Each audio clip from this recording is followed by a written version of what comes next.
तर गणेशोत्सव जवळ आला असून सगळीकडेच उत्सवाची धामधूम ही सुरू आहे। जळगावच्या दशपुत्रे कुटुंबाकडनं सुद्धा मूर्ती बनवण्याची लगबग सुरू आहे। गेल्या 4 पिढ्यांपासून दशपुत्रे कुटुंब हे मूर्ती साकारतात। त्यांच्या गणेश मूर्तींना राज्यातच नाही तर परदेशातून सुद्धा मागणी आहे। पुणेरी पगडी, दाक्षिणात्य टिळक फेटा किंवा टिळक पगडी अशा विविध मूर्ती त्यांनी साकारलेल्या आहेत। त्यामुळे त्यांच्या गणेश मूर्ती या आकर्षणाचा विषय ठरतात। गणेशोत्सव अवघ्या काही दिवसावरती येऊन ठेपला आहे आणि प्रत्येकाला आता आतुरता आहे ती म्हणजे गणरायाच्या आगमनाची। खरं तर वेगवेगळ्या गणरायाच्या आकर्षक अशा मूर्त्या विविध बाजारपेठांमध्ये दाखल झाल्या आहेत। पेण असेल, मराठवाडा असेल, विदर्भ असेल, या ठिकाणच्या गणरायाच्या मूर्तींची खरं तर मोठी मागणी असते। मात्र जळगावमधील दशपुत्रे यांच्या गणेशाच्या मूर्त्या या जळगाव जिल्ह्यातच नव्हे महाराष्ट्रासह परदेशातही दशपुत्री यांच्या गणरायाच्या मूर्तीची दरवर्षी मोठ्या प्रमाणात मागणी असते। दशपुत्री यांच्या मूर्तीचं नेमकं वैशिष्ट्य काय हे जाणून घेण्यासाठी स्वतः मूर्तिकार सुधाकर दशपुत्रे आपल्यासोबत आहेत। गेल्या अनेक पिढ्यांपासून खरं तर आपण मूर्ती साकारत आहात। जळगावची मूर्ती म्हणजे दशपुत्रेंची मूर्ती, काय नेमकं आपल्या मूर्तीचं वैशिष्ट्य आहे? नमस्कार, मी सुधाकर दशपुत्रे।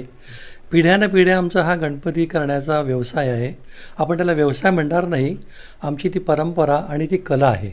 दशपुत्र्यांची गणेश मूर्ती ही आता प्रख्यात जरी असली तरी त्याच्या पाठीमागे माझ्या आजोबांची पूर्ण निष्ठा, परंपरा आणि कला ही महत्त्वाची आहे। सुरुवातीला त्यांनी 1-2 मूर्त्या तयार केल्या आणि मग ती आमच्या शेजारच्या लोकांना आवडली आणि त्याच्यानंतर मग त्यांनी हळूहळू मूर्त्या वाढवायला सुरुवात केली। लोकांची मागणी वाढली, लोकांचा कल आमच्याकडे वाढला। वैशिष्ट्य हेच की आम्ही पहिल्यापासून फक्त गणेशाची मूर्ती जी आहे ती शाडूच्या मातीचीच बनवतो, आम्ही कुठलेही POP वगैरे वापरत नाही। मूर्त्यांचं वैशिष्ट्य असं की ह्या पाण्यामध्ये पूर्णपणे विरघळतात, कुठल्याही प्रकारचं तरंग वरती येत नाही। आम्ही जे रंग देतो हे पाण्याचे रंग असतात, हे पाण्याचे रंग हाताला लागू नये म्हणून आपण त्याला खायचा डिंक वापरतो। ही मूर्ती आहे पगडीची मूर्ती। ही पगडीची मूर्ती आपण लोकांच्या मागणीनुसार बनवली आहे। त्याच्यानंतर ही आहे सिंहासनावर बसलेली मूर्ती, ही आहे लालबागची मूर्ती। त्याच्यानंतर ही जी मूर्ती आहे ही जास्वंदाच्या फुलातली गणपती, हा जास्वंदाच्या फुलातला गणपती आहे। जळगाव जिल्ह्यातच नव्हे तर आज देशभरासह परदेशातही दशपुत्रे यांच्या मूर्तींची मागणी जी आहे मोठ्या प्रमाणात पाहायला मिळते।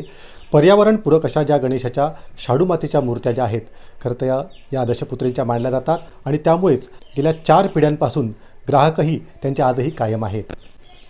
मंगेश जोशी, NDTV मराठी, जळगाव।